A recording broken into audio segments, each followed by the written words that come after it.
All right, if you're an Android developer, you know this feeling. You build something, you test it, it works great, and then one simple action breaks the whole thing. In this explainer, we're going to demystify one of Android's most fundamental components and hopefully solve one of its most common headaches for good. So picture this. You've built a simple counter. You tap the button a few times, the count goes up, everything is perfect. And then you rotate your phone. Poof! Just like that, the count is back to 0.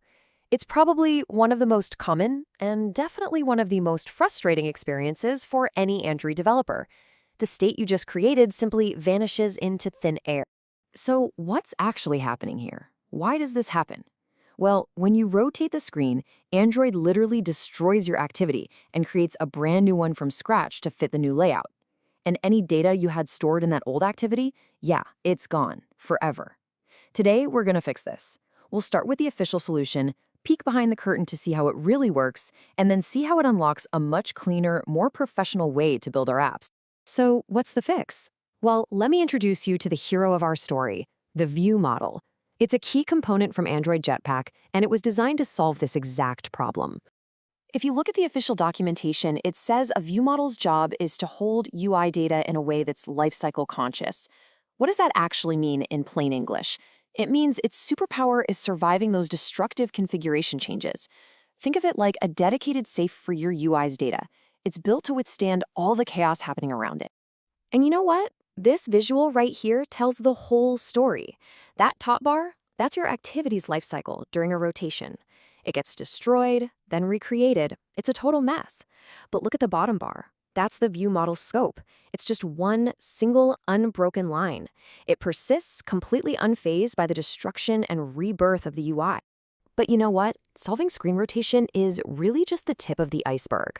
The real power of ViewModels comes from everything else they do for us. Because they're lifecycle aware, they know when to clean up after themselves, which helps prevent nasty memory leaks. They also make sharing data between two fragments in the same activity an absolute breeze.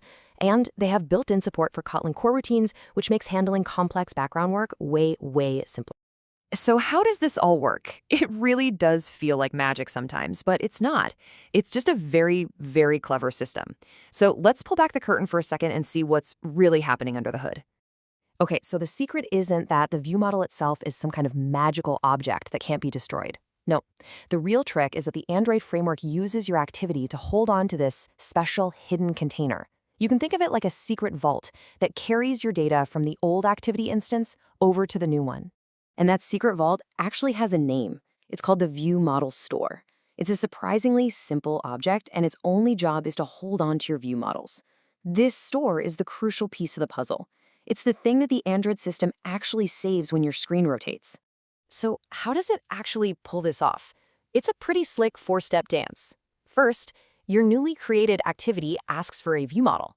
The system then checks a special hidden cache for an existing ViewModel store.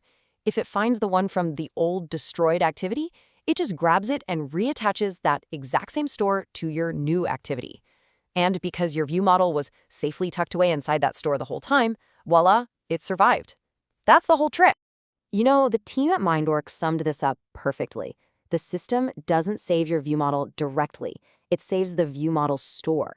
It's a subtle difference, but it's the key that makes this entire elegant system work. Okay, so understanding the ViewModel as a component is great, but its true power is really unleashed when you start using it as part of a larger architectural pattern, MVVM. MVVM, you've probably heard of it. It stands for Model View ViewModel, and there's a really good reason it's Google's recommended architecture for modern Android apps. It creates a clean separation between your UI and your business logic, which makes your code so much easier to test, easier to maintain, and frankly, easier for teams to work on together. So let's quickly break down the 3 layers. First, you've got the view. That's your UI, your activities, and fragments. Its only job is to display data and tell the ViewModel when the user does something. Then you have the model. This is your data layer where all the business logic lives, fetching from a network, talking to a database, that kind of thing. And right in the middle, you have our ViewModel. It acts as the bridge. It gets raw data from the model and prepares it perfectly for the view. Now, here's the most important rule of all. The ViewModel knows nothing about the view. It has no idea if the data is being shown in a list or a chart or not at all. And that separation, that's the magic of the whole pattern. But look, let's be real. No architecture is a silver bullet.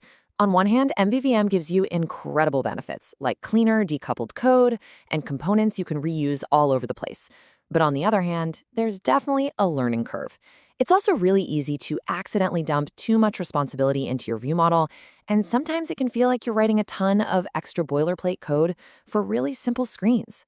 It's always a trade-off.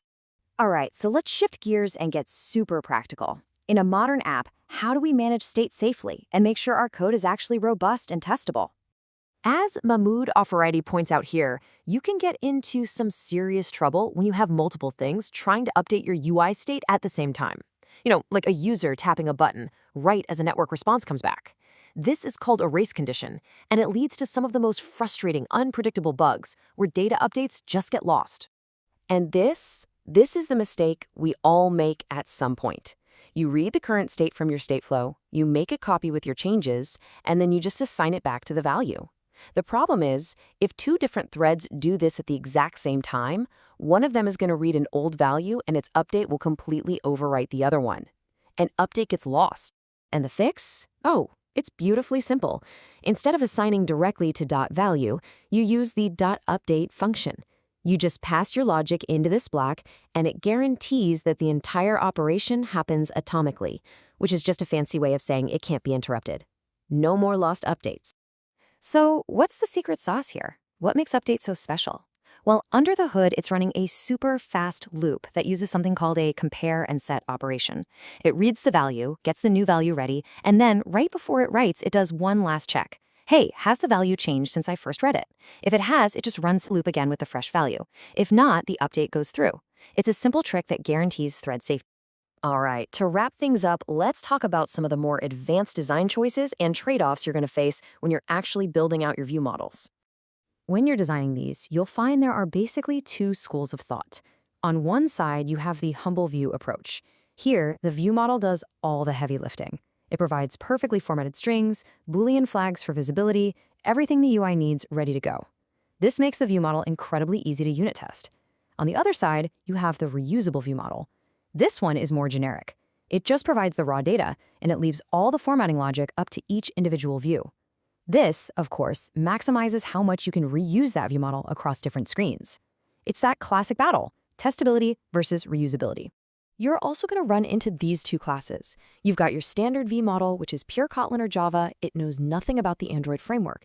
This is almost always what you want, but every once in a while you absolutely need access to the application context. For those rare cases, and only those rare cases, you can use Android ViewModel.